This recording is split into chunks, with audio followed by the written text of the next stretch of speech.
We're going to be talking about Huddersfield's resurgence in a new, smaller, compact stadium, Catalan's demise, and another star player has put his hand up to play for England. Welcome to the Rugby League Outsiders set of 6, our weekly news show where we share the good, the great and the noteworthy of Rugby League outside the heartlands.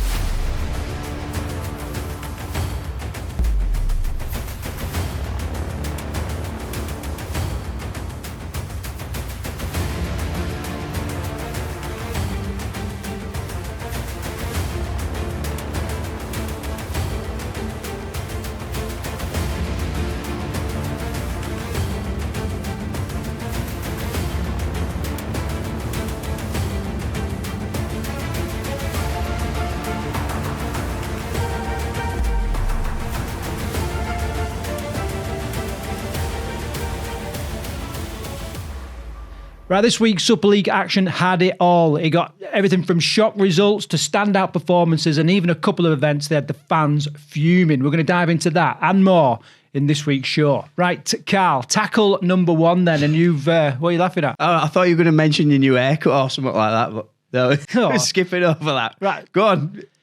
Right, that's offside, that is right. So this haircut, right, so the reason, do you know the reason why I got this haircut?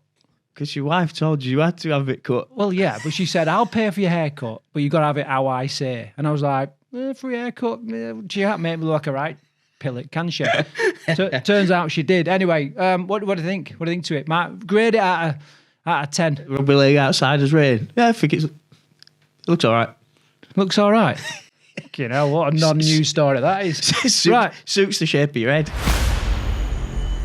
Right, let's get into it. So you picked out this story, tackle number 1, potentially huge news because Jack Welsby is currently out of the running for fullback for England.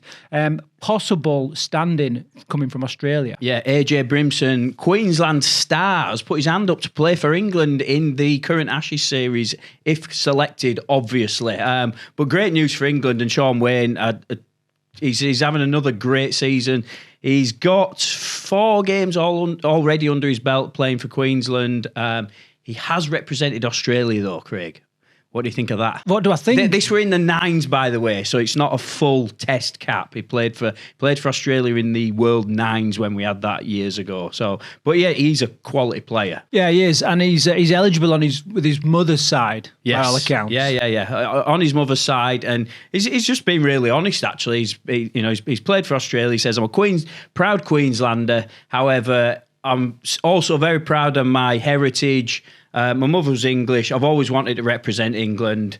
Do you know what I like about that? He's shelved State of Origin because he could well have been picked for State of Origin this year, and he's put that big paycheck to one side because he wants to represent England. And I like that. I think there's plenty of Aussies in there who are eligible to play for England, but I think the fact that he's already made that sacrifice, I like, and the fact that he's a bloody good player as well. He's a win-win for England, I think. Yeah, so the current Titan star. What do I think about it? I think it's a very shrewd move by the England team if they can get him in the squad. And there's a gaping hole left by Jack Welsby's injury at the minute, so could be perfect time in this. And the other what I will say is, for us, if it's good enough for the Fijians, the Tongans, the Samoans, and all those that are switching bloody allegiance, then it's good enough for us, and we'll gladly take him. Well, that's what international sports that is what international sports all about in it these days. It's almost like a world select, and it's just basically who can you get available playing for your nation, and if they put their hand up to play and they're proud to represent England, then I'm all for it. And I want to win the Ashes. So, under all counts, do I want to win the Ashes? So, yeah, I'm good for it. A little bit on his stats this year, then. I've had a little look at his stats. So, 7 tries this year. He's had 33 tackle breaks, 7 line breaks. He averages 7 line breaks per game, which is bloody brilliant. He's made 198 tackles. He's missed 38 tackles. This is the only bit that I was struggling a little bit. Tackle efficiency, 84%. However, you've got to say as a fullback, you're often left one-on-one, aren't you? So I can understand that his tackle efficiency is only around 84%. I'd like that to be up 92 to 95, really. But that's that. He averages 109 running metres per game. So he's got great stats and he's having a good season. It's all good news for England, is this? Yeah, well, I mean, it does bear the question, like, will he make his way, will he get in the England squad? Because although Jack Welsby out, who you've got to say would be like, the first choice fullback for England, am I right in thinking there's a few other players that are eligible and could play in that position as well? Yeah, so I think if we have a little think about who he's going to be up against, I think you've got to put Jake Connor in the mix now. A year ago, I wouldn't have said that. I'd say this year after the season, Jake Connor's having to put him in the mix. I think Max Jowett his name's got to be in the hat. Outsider, Mikey Lewis playing fullback. Don't know, maybe. Depending on who Wayne goes with his halfbacks, possibly he's played there before. So I suppose that's who he's up against. So I'd say he's driving seat for an England start. Yeah, I mean, you've got. I mean, this idea of like halfbacks for England is something that we're going to dive into much more in our Ashes series that's coming up in the next couple of weeks. Let's take Mikey Lewis out of there. I suppose he is a bit of an outside choice. Could do it if needed. Has played there in the past. Jake Connor, I don't think he's playing his best rugby at fullback right now. I think he's playing his best rugby in the halves. In fact, the other week when he made the switch back to fullback, he was a little bit disjointed and didn't flow quite as well. So I don't think he's going to, one, I don't think that's his best position this year. And two, he's not going to squeeze in ahead of the likes of George Williams, Harry Smith, Mikey Lewis. So, that's a bit of a strange one. Max Jowett, however, really is staking a claim for that position. If he was picked at fullback, I think not only would it just sort of scream how far Wakey have come in the last 24 months, let's say, but it'd be great for him as well, being a record-breaking player last season. Yeah, I mean, the only thing he's got going against him is his age, but I suppose age is only a number, isn't it? He is having a great season. Well, how old is he like? He's in his 30s. Yeah, he's a little bit older than you 30s. Think, yeah. AJ's probably one of the favourites to start for England. If Sean Wayne selects him, I think he's definitely up there. I can't confess to watching NRL every single week, but he's having a great season in a Gold Coast side that's not really performing again. They're sort of right down the bottom of the ladder again in the NRL. But the fact that he was wanted for Queensland speaks volumes, doesn't it? So let's hope he gets picked. Right, I'd love to hear your take on this. Who do you think is going to step into Jack Welsby's slot there for England for the Ashes this year? And do you think AJ Brimson should be part of that England squad? Right, moving on. We've got to talk about Catalan's demise. Catalan Dragons season continues to unravel, I think we can safely say, suffering heavy defeats and conceding 68 points to 6 to Hull KR. And that's including back-to-back shutouts, including a 40 points to 0 loss to St Helens. And that obviously left to the departure of Steve McNamara. So we're going to dive into this a little bit, Carl, and just discuss what is going on there at Catalan. Unbelievably embarrassing.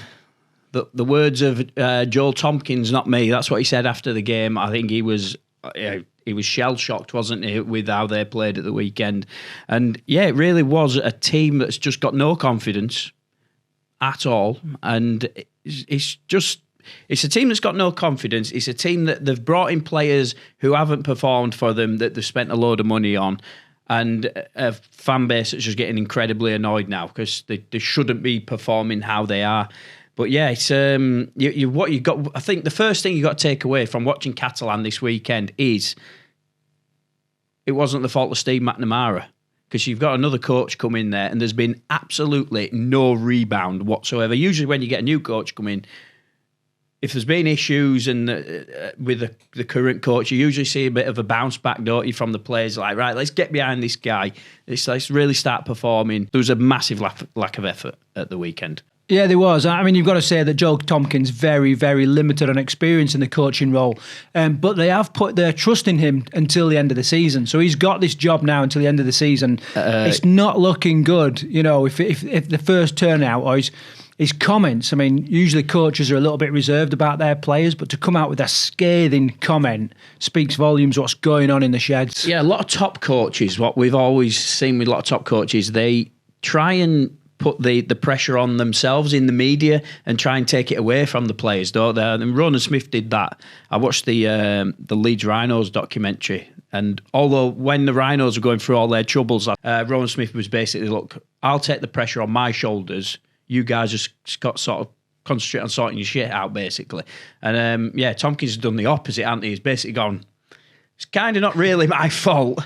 These guys have been embarrassing this week. So it's a strange move from a head coach who's only just got into that position. But I don't know if it's a strange move or, it is just what it is. I mean, what's made worse is the likes of Luke Keary coming out very publicly recently talking about how Super League is an embarrassment. Well, come on then. If you're head and shoulders above this league, why aren't you a shining light there at Catalan? You got a couple of tries to your name this season and done very little of anything else. Got to say, some not bad defence from him this weekend, but nothing, to say he's like a Premiership winner. He's been up there as one of the best players in the NRL for a number of years. So, yeah, he hadn't performed. He really hadn't performed. And like you say, you can excuse that if he didn't come out and make those comments at the start of the year. The fact that he made those comments he's put a lot of pressure on himself.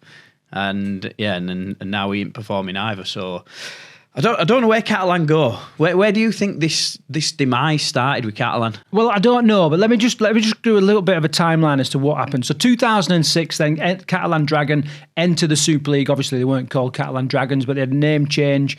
2007, then a year later, they had their first Challenge Cup final appearance. They were defeated that day by St Helens at Wembley. Okay, but just within 12 months, had got themselves to a Challenge Cup final. 2018, then they had to wait until they picked up their first Challenge Cup win against Warrington, which was a historic because it was the first time a non-English club had won that. Yeah, you know what I mean? So I remember it incredibly well. 2021, they were league leaders. So they won the League Leaders Shield and went on to debut in the grand final, although they again lost narrowly this time to St Helens. And then in 2023, in the grand final again, finishing 2024, missed out on the playoffs, finishing 7th in the league. So maybe that is where things started to turn. And then obviously May 2025, Steve McNamara was ousted, left. I don't know what the details were there, and Joel Tompkins became the interim coach. People joke about it because officially he's not been sacked because the Catalan have never actually put a statement out saying that he's been sacked. He's just not there. He was actually at the game at the weekend. Yeah, he was, yeah. Plain clothes, undercover. I don't know how you say it, but so he's not official. I don't know, has he officially been sacked?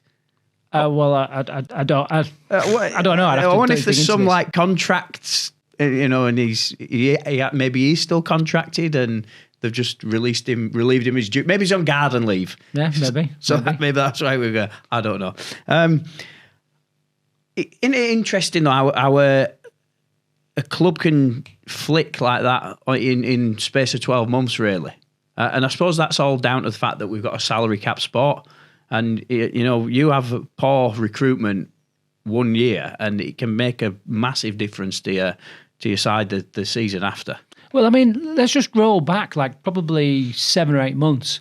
And we were really excited about Catalan Dragons for this season. Yeah, they were making some massive... Luke Keary had come out of retirement to go to Catalan Dragons.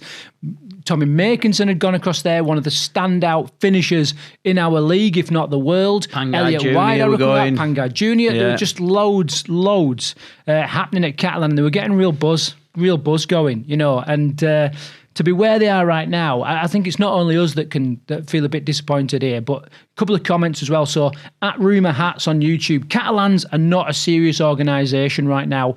Disappointing, and that speaks volumes. And then Daniel Long, and a couple of letters after his name, again on YouTube, said embarrassing by Catalan. So it's a thread that's not just shared by the coach, but by by fans and supporters of the game as well. What's not good for the game right now is the fact that there's already this pressure on Catalan. We know that there are Super League clubs, Championship and League One clubs that don't want the French clubs in the competition at the minute.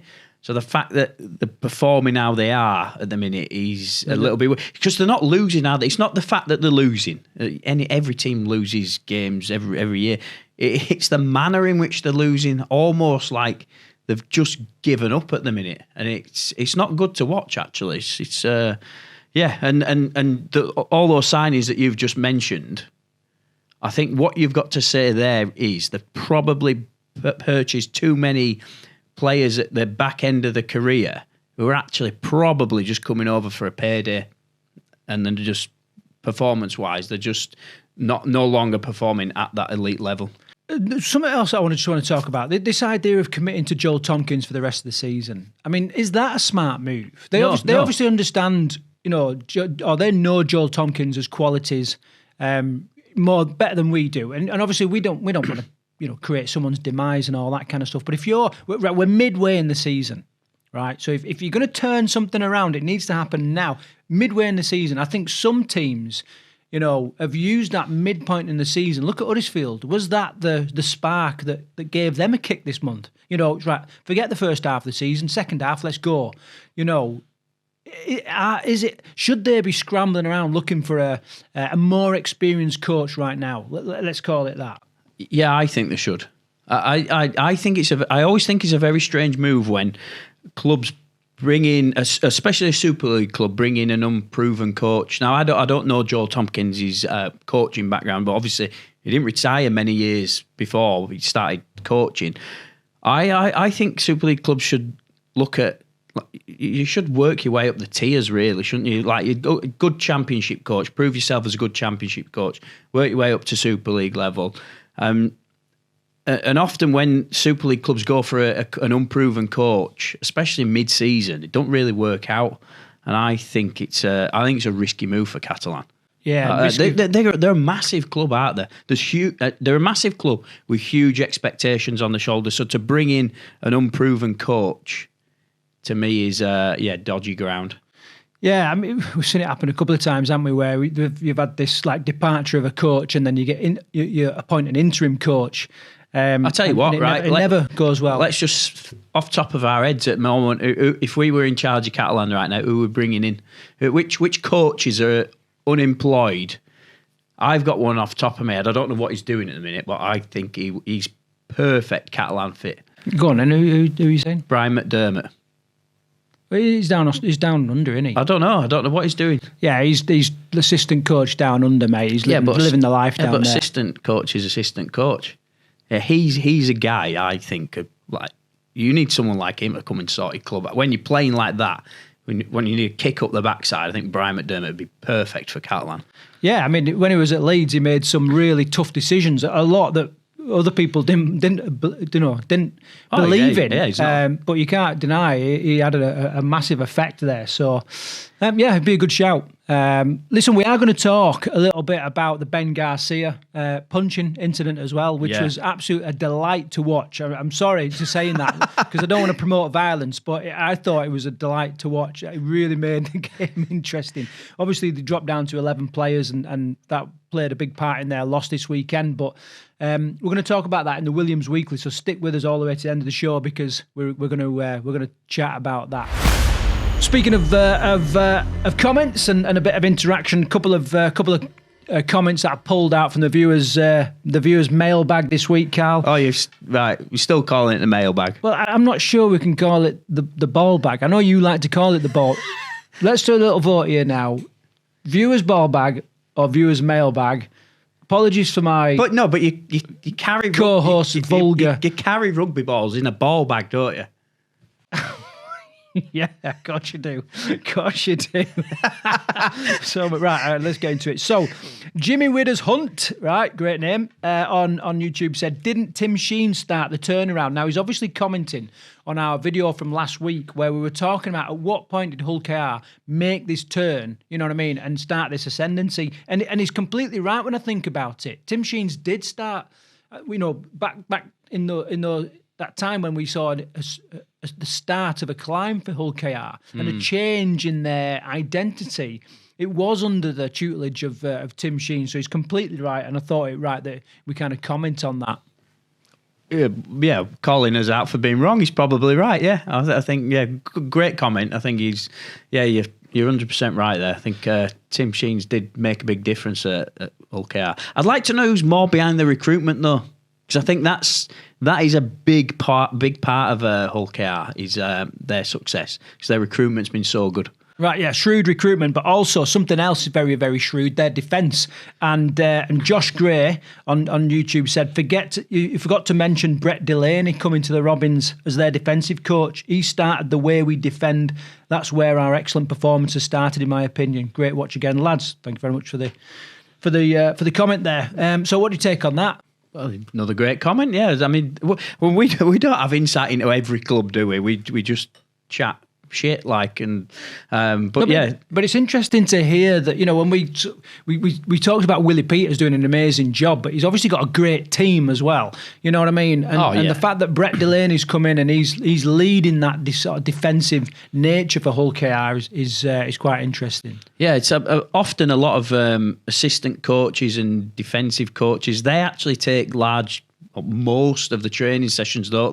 It's not actually the head coach is just he puts the nuts and bolts down, and it's the other guys who run the sessions really. So I think you've seen a similar thing at Leeds. You know, Brad Arthur's come in at Leeds, but he's got Jamie Langley in the background he's doing a lot of the hard work. So yeah, I think of course a good team around you is hugely important. Great comment though. Right, next comment. This one's for you directly, Carl. It's in relation to the championship, with your championship show that you do every month with Mark Austin, and it's from Burnley 87. Are we getting a championship 2025 kit review? And I wanted to throw this open not only to you but to our viewers as well. You know, would people want to see that? I know we're midway through the season. Is it a little bit late? Has the boat sailed? What's your take on this? Well, I did always plan on doing one. It's just time got away from us, and we didn't manage to get everything in. It's a bit late in the season to be doing kit reviews. If people want it, I suppose we can put it in the next championship show. We'll do a rapid fire shirt review. Yeah. Right, judging by this guy's name as well and the icon, his profile picture, clearly an Oldham fan, so maybe he rates the Oldham shirt. So, and just wants your comment on it. Ooh. The Oldham shirt's okay. The away shirt's really nice. The home shirt, it's a bit of a mixed bag for me. We'll save that. We'll save the rating. Maybe we'll do it in next episode. Yeah, we'll rate them. Let us know if that's something you want to see, and we'll create that. Need to. Right, let's move on to tackle 3 then, Carl. So Catalan's fellow Super League strugglers are Huddersfield Giants. They appear to be free fall. At least they were until this weekend, where they suddenly got this massive resurgence and nearly took Wigan. You know, well, they certainly took them all the way to the end of the game. Yeah, they did. And Wigan narrowly beat them at the weekend. Yeah, so Huddersfield this weekend played at Dewsbury against Wigan. We all sort of expected an absolute whitewash, expected Wigan to turn up and run riot. They really didn't. And in fact, Huddersfield were the better team for large parts of the game this weekend. But the point I wanted to make was that it was a much smaller ground. It was played at Dewsbury. You could hear the fans. They really got behind the team, and it seemed to have a massive effect on the team on the pitch. So I suppose Giants going to a new ground next, whenever it may be. Do we think that can have a big effect on how they play on the pitch? I mean, if we look at like the effect look at Hull KR's crowd, for example. So they had a bumper crowd against Catalan. You know, Catalan had very few, reportedly 0 supporters there. I definitely saw one. Right, yeah. But so, well, apparently someone saw them getting off a coach. Anyway, regardless. Now, that noise must have been deafening, and what an environment to play under, right? Now, you look at the inverse of that, and you play at, Huddersfield. Yeah, in a 18,000 stadium. Yeah, there's only 3,000 fans, yeah? It's sterile, you can't hear the crowd. You've got to wonder, like, what am I actually playing for here? You know what I mean? The cowbell. The only thing you can hear is the cowbell. And that must affect. I'm sure he sits under really Sky TV camera just to wind everybody up. Yeah, that, the drum. But anyway, so you flip to Dewsbury, right? Not an incredible ground when we look at like the standard of some of the grounds, but certainly smaller, closer, a little bit more intimate. A bit more earthy, like Fartown used to be. You know what I mean? Yeah. It was like an absolute cauldron, a fortress there. But you're definitely raising a great case for this, And in regards, so the question being, does the grounds have an effect? 100% they do. If they increase the atmosphere, then they've got to help the performance on the pitch. I use York as another example again. They went from Bootham Crescent, which it was an old tatty ground, really, wasn't it? And they went to the new stadium, the LNER. It's a modern ground, but it ain't massive. But that don't matter when you turn up. It generates such an atmosphere when you're in there. And the team's performances on the back of that, I think, really rose as they went to the new stadium. And I think atmosphere is a massive part of being a rugby league player. And I think it really worked for him this weekend. And do you know what? It had the adverse effect of Wigan. So I think Wigan are used to playing in 18,000 seater stadiums that are pretty much predominantly cherry and white, and they turned up at Dewsbury at the weekend, and it kind of I felt like listening to Matt Peake's comments after the game as well. It was like, oh yeah, well, we're playing at an amateur ground, and it's had an effect on. It's kind of how he worded it. That's not how we worded it, but that's what I took from it. Yeah. And I think Wigan struggled to get up for that game. They certainly the Wigan were nowhere near the Wigan side that we've been watching all season, and it affected them big time. I think they just kind of expected to turn up, playing on a lesser ground, looking at a team that they think of as a lesser team, and just expected to roll them. And actually, Huddersfield rolled up the sleeves, got stuck into a proper old school nitty-gritty game of rugby league, and nearly came away with a win. And they were unfortunate not to win. Right, so that's the past and the present. Let's talk about the future then, Carl. And you've already mentioned that the Shea deal may not be going ahead. So, how does it stand? What does the future hold for Huddersfield Giants? Well, Ken Davies put loans into the owners of the Shea, unsecured loans, so I think zero interest loans, almost. And that's allowed them to get additional funding into the Shea. But there's also a second party who's basically interested in taking on the Shea. So he's put this money into Halifax Town, Halifax Rugby League, or however it's sorted out. And so he's basically invested into the playing service.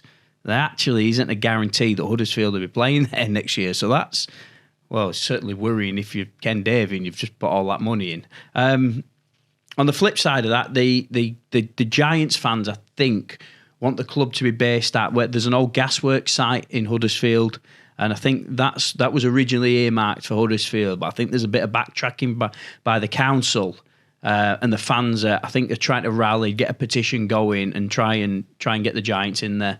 Yeah, so by no means deal done, so we'll keep you up to date with that news as it kind of develops. Luke Robinson under scrutiny, we know that. Do you think he's safe? Do you think the attention is on creating a new ground, and his position is safe at the minute? Yeah, listening to Ken Davey at the weekend on another podcast, he accepts basically the injuries that the Huddersfield have had, and he basically said it's way worse than we could have imagined. Every side expects injuries during the season, but Huddersfield have had basically not been able to put the same side out twice all season long, and they've had players out pretty much for 4 or 5 months who were only just starting to train with the first team. So, yeah, you've got to take that into account. I mean, there's certainly no shortage of passion there from Luke Robinson. This seems like a great idea, and it's a shame that they've got to wait till next season to start this, because I think, with their current, let's call it free fall, they need something to interrupt that, and I think a stadium change would be that. Take it back to the basics, start generating an atmosphere in a smaller club, in a smaller stadium rather, and start building on that, because I think with a better atmosphere we can get some of the fans back, and with the fans back, we can start improving the performances on the pitch, generating more revenue, and I think that's a good move, and I just don't think it's happening quick enough for them. So, I know there's stuff in the, there's some Huddersfield fans actually commented at the weekend and basically just went, can we just play at Dewsbury every week? So, why not? Yeah, well, I mean, there you go, from the horse's mouth. Moving on to Tackle 4 then, and it's the Midlands Women's League, where Telford Raiders are running rampant in the minute, Carl. Yeah, the Midlands Women's Division kicked off this week, and great to see 6 clubs now playing in the Midlands Division. And there's a new name in the hat as well, Sheffield Eagles. So I was in Bradford watching the Bulls this weekend, and Sheffield women's side was playing at Odsal.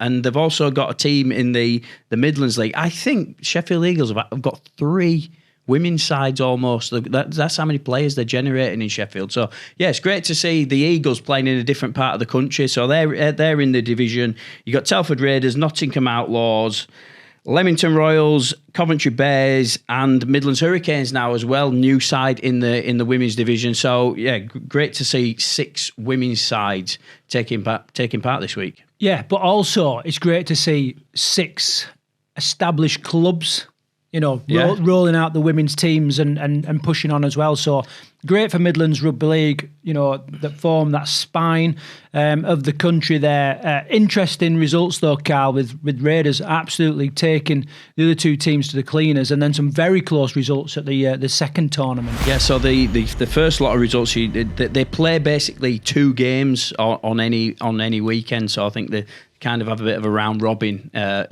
each ground. So Telford Raiders 36, Nottingham Outlaws 0.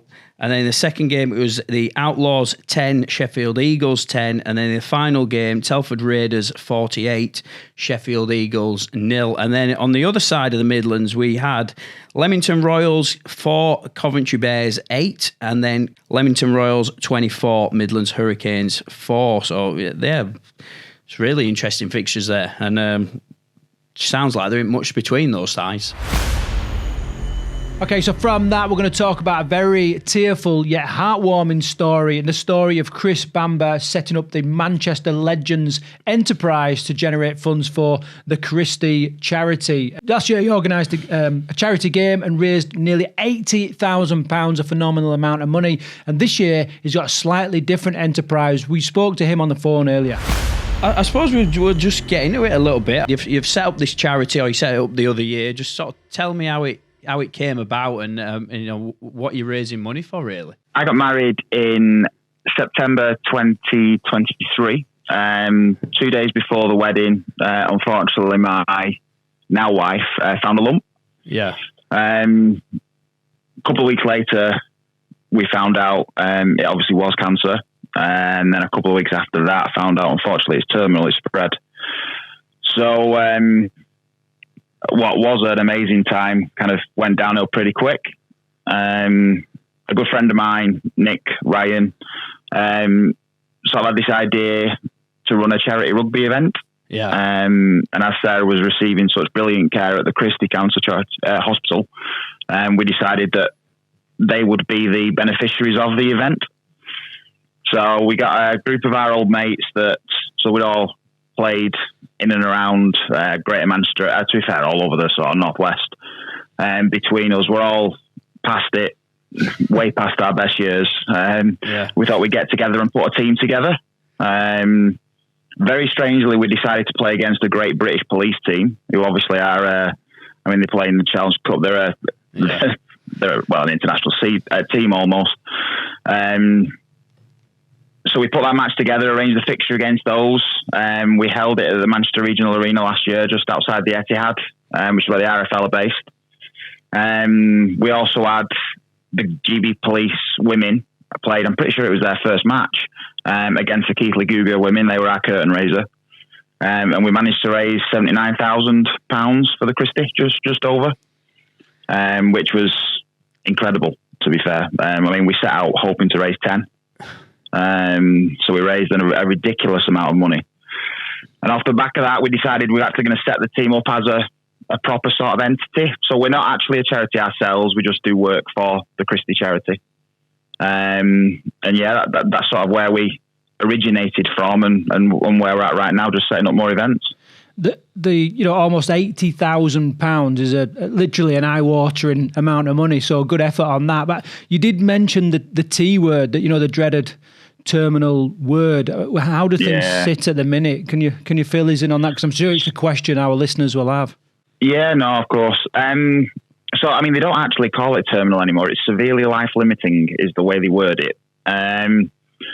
And again, they don't give you the stage. So it's, again, the old money, it's stage 4 cancer. So she's been given between 4 and 6 years is what the kind of average is for what she's got. So we're a couple of years in now almost. But look, at the minute, she's doing really well. We go for treatment every 3 weeks, and we're just trying to live life as sort of best we can. I mean, between us, we've got 3 young kids as well. So yeah, we're in, it's not a brilliant position as in obviously the diagnosis, but we're in a position that sort of others aren't, that we're not necessarily worrying financially. We've been given a few years to kind of have some fun, if you know what I mean. So yeah, just trying to make the most of it, to be fair. And the money that you've raised, how is it, have you seen firsthand how it's gone to help other people? Yeah, so one of the things that the Christie sort of do is, so for your listeners that are northwest sort of based, it's one of the biggest hubs around here. They have, and I think the second biggest cancer hospital in the country. So what they do is when you raise the money, they sort of ask you, have you got anywhere specific that you want that money to go with regards to research or facilities? And one of the things that we've sort of asked them, or they suggested to us that they're in desperate need of, is a refit of some of the waiting areas that are really old, dated, not enough chairs. So at the minute, it's looking like our money's going to go towards that, kitting that out and making it a more comfortable for people to go when they're going through it. Like I said, it would have been easy for us to say, I'll put it into the research, put it into this, but at the same time, you want to be comfortable when you're there, because it's a horrible place to be. Yeah. But at the same time, it becomes quite a nice place, which is very strange, because the people there are just amazing. I mean, like I said, we were there this morning, and they almost become like friends and family, the people, because you're there that often, you speak to them, you know their lives, they know your lives. So yeah, it was important to us that it was kind of something nice as well as out of something bad, if you know what I mean. Yeah. So Chris, I think it's right that we talk about sort of the upcoming event and how, this is becoming a bit of an annual fixture now. It is, yeah. So we've changed tack a little bit. So last year we had just the 2 fixtures, and they were full sort of 80-minute matches. This year we decided to go down the more sort of fun and family side of it. So we're having a 9s tournament on the 6th of July that we're hosting. We've got looking for 4 men's teams, 4 women's teams. We've got them pretty much nailed on now, which is good. 9 minutes per half, running on an air horn so we can get the day running nice and smoothly. Plenty of games in between matches, getting people onto pitch, trying to win stuff. We've got bouncy castles, we've got sweet stalls, cake stalls. So trying to make it a real family fun day, getting everyone there, everyone involved, having a good time for a great cause. Have you got any, I saw on one of your posters, I think it said something about you might have some special guests turning up, and you've got a Legends dinner as well, I believe. Yeah, so the special guest, we're lining people up. So one of the Legends dinner is again another thing that we're looking at doing in September to raise money for the Christie, but also for Ryan Boyle and his family. So I'm assuming you guys have heard his wife unfortunately has been diagnosed with terminal cancer as well, but a much more sort of serious one than Sarah. So there's a big push in the rugby league land to raise as much money for them as possible. So our dinner, half the proceeds go to them and the treatment that they're undergoing to try and sort of prolong and improve the quality of life there, and the other half to the Christie. So that'll be a dinner where we've got Super League legends, past and present, both the male and female game coming along. They'll sit with the fans. So tables of 10, there'll be a player at each table, auctions, getting them up and speaking. They'll be signing stuff, and we're going to kind of create our own Hall of Fame for these people, the Christie legends. Again, we'll induct a male and a female. So that's the one in September, which should be a real good laugh. We're lining up plenty of people for that already. And same again, the special guests on the 6th of July. We've spoken to quite a few past the next players. Problem is getting, especially current players lined up this far in advance is quite difficult because they don't know when the training schedules are going to be. Yeah. There aren't any Super League matches off the top of my head from that day, I think, when we looked at it. But if they play the day before, if they're playing on a Friday, they'll be in training. So yeah, we're going to be announcing them over the coming weeks exactly who we've got coming down. But we've got a few lined up already, and some pretty big names as well, which will be brilliant. Well, having played a part in organising a Nines competition, I know just how hard it can be. So if we start with that, and if our viewers and listeners can help in any way, what would you encourage them to do, and how would they do that? So tickets for the event are available on Eventbrite. If you search for Manchester Select and Christie Cup, the tickets will become available on there. So any people that want to come along, like I said, the more the merrier. I think we managed to get 800 people through the gate last time for the match. So if we can get somewhere near that, be amazing. I haven't told the actual venue for the event is it's a bit of a swear word for some of your listeners, I know, but it's a rugby union club. So Old Winnie's Rugby Union Club. They've been brilliant. They've given us the venue for free. They've got 3 pitches, so we can run 2 pitches at once and have 1 pitch for activities. So they've been amazing. So it's there. Look, we're after raffle prizes, that sort of stuff. So if anyone wants to get involved, we're not really asking people to donate cash this time because we almost felt we wore that out last year because people were so generous. Yeah. So what we're asking for is raffle prizes, help on the day if anyone wants to volunteer. That sort of stuff's amazing. We've been speaking to the Wigan Referees Society, so there's two referees so far going to donate their time to come along. So again, if we've got any other referees listening, so they're not having to do the entire tournament each. We need more of that sort of thing. So look, people have been immense. I mean, I'm currently sat in through COVID, we've fitted an outdoor bar as a lot of people did, and it's currently my sort of operations centre. Yeah. I'm surrounded by signed memorabilia that people have incredibly generously donated to us. And we can't wait to raffle it off, and for people to start enjoying what people have donated to us for such a great cause. So yeah, look, help and stuff. It would be amazing. Chris, it's been great speaking to you. Obviously under some difficult circumstances, but I hope the event continues to be a success. If there's anything else we can help with, just reach out and we'll help advertise it. But yeah, thanks for coming on show and shouting about it, mate. Really appreciate it. No, I massively appreciate it. Take the time to speak to me, and yeah, I will definitely take you up on that because any help we can get promoting this would be immense. Yeah, great to hear his story, wasn't it?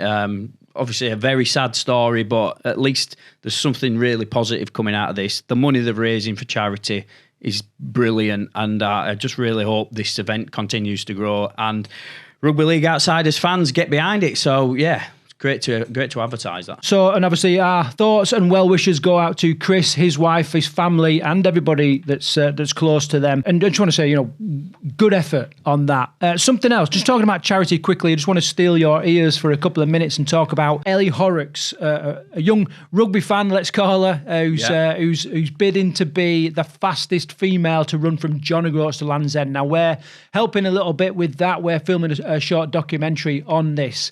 But Carl, we caught up with her. She's actually got a bit of rugby related news as well. Yeah, she was at Bradford Bulls this weekend. They've donated a signed ball, tickets to games to add basically into the raffle that she's doing to raise money. I think they were at Batley Bulldogs the week before as well. Batley Bulldogs have generously donated some shirts and things like that to go to the raffle. So she's an amazing young girl. Last year she broke the record for the most chest to floor burpees in 24 hours, which was just insane. But this year she's running from John O'Groats to Land's End, and she's looking to raise money for defibs, life-saving defibs up and down the country. Yeah, and those defibs are going to be donated to sports clubs like yours. around the country. They are expensive bits of kit, but they are vital in looking after our young people's hearts and saving lives. So check that out. Go and find Ellie. In fact, we'll put a link in the comments and the description below. Go and check her out, and you can keep up with the updates there. Right, let's get into the Williams Weekly then, Carl.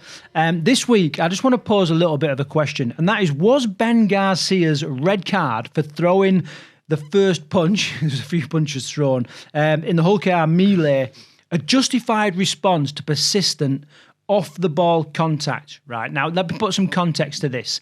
So there are some fans from opposing clubs, and I've got to say, that are suggesting they wear black and white. The likes of Elliot Minchell and Mikey Lewis have been lashing out almost without response from the referees most of the season. In fact, it's almost becoming part of their day-to-day. And they've been getting away with it, but not this week when they did it, to our French captain, who just took it upon himself to lay out Elliot Minchella, and then also he did it like a double whammy. I don't know if you saw the second punch, Carl, where he grazed off Mikey Lewis's head, gave him something to think about, and then belted someone else. You know what I mean? And I think if it had connected with either one of those players on their own, I think they'd have been still picking themselves up. They're certainly been into next week. Yeah, so they might have been picking their heads up off at floor. So this is the thing, right? Are they justified in what they're saying? Are they getting a little bit ratty? And because of the rules, because of the way that we officiate the games right now, people's punches are being held in, and if we just let rip a little bit more, it'd stop some of that crap.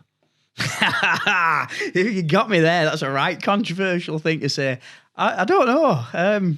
It's a little bit like society. I think society protects people now, and there's a lot of people walking around thinking they're untouchable and doing stupid stuff like these pranks on TikTok, stuff like that.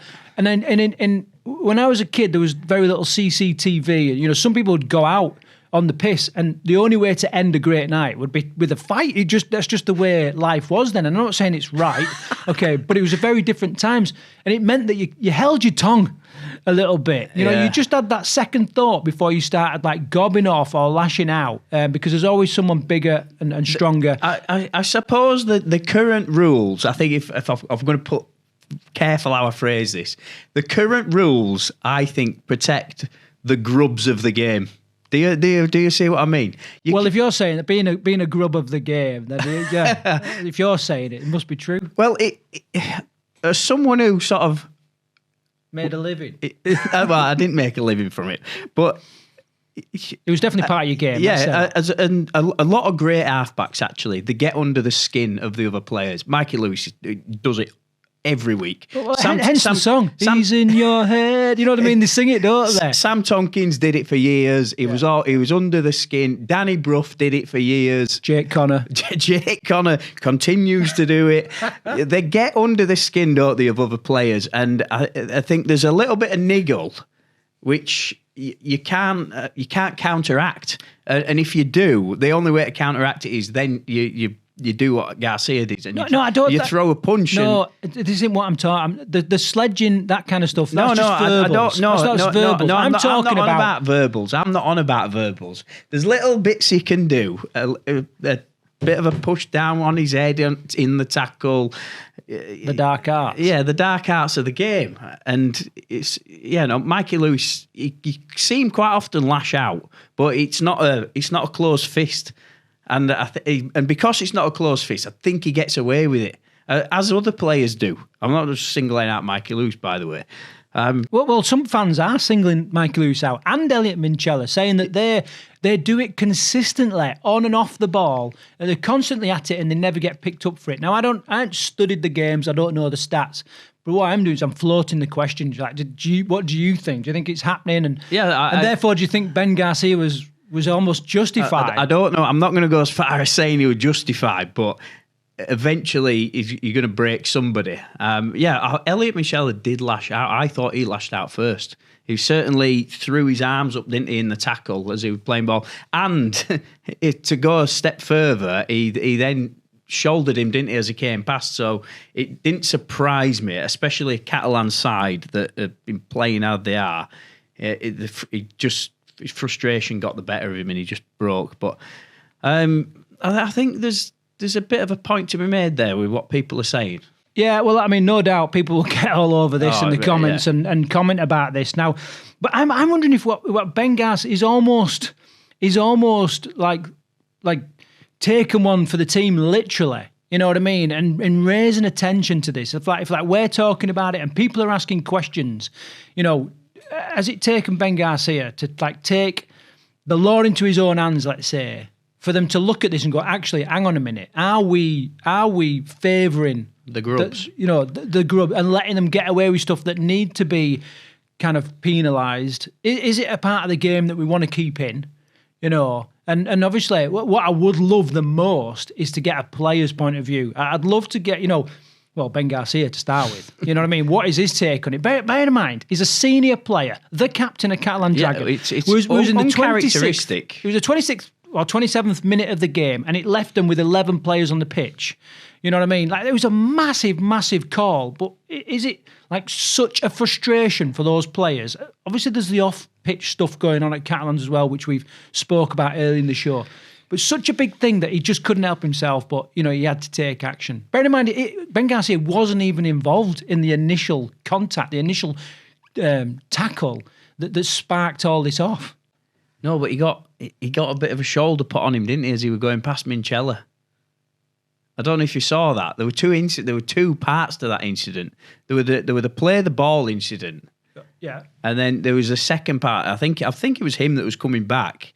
It was Ollie Partington, wasn't it, in the original tackle? Right.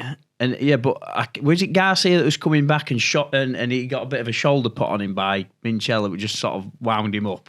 I don't know. I think it was. I think it was, mate. I think he put a bit of a nudge on him. He definitely put a nudge on someone. I can't remember his band. Anyway, we'll tidy this up in the edit. That's how it exploded.